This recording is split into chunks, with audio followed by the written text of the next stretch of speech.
হযরত আনাস ইবনে মালিক রাদিয়াল্লাহু তাআলা আনহু বর্ণনা করেন যে আল্লাহ রাব্বুল আলামিন ওই বান্দাদের প্রতি অত্যন্ত খুশি হন।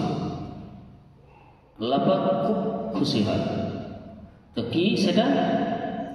আল্লাহ তাআলা, আল্লাহ রাসূল সাল্লাল্লাহু আলাইহি ওয়াসাল্লাম ইরশাদ করেন, আল্লাহ তাআলা ওই বান্দার উপর অত্যন্ত খুশি হন যে একটি লকমা খান আবার আল্লাহর শুকর আদায় করেন।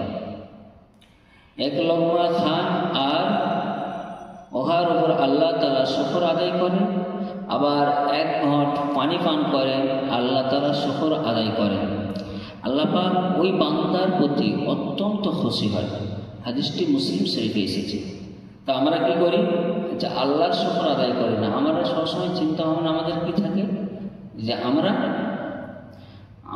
রোজগার করছি, আমরা কষ্ট করছি, আমরা মেহনত করছি বলে খাবারটা পাচ্ছি না। আল্লাহ পাক আমাদেরকে খাওয়াচ্ছেন বলেই আমরা খাচ্ছি। যদি আমাদের ওইরকম চিন্তা ভাবনা থাকে তাহলে আমরা কামিয়াবি হতে পারবো না।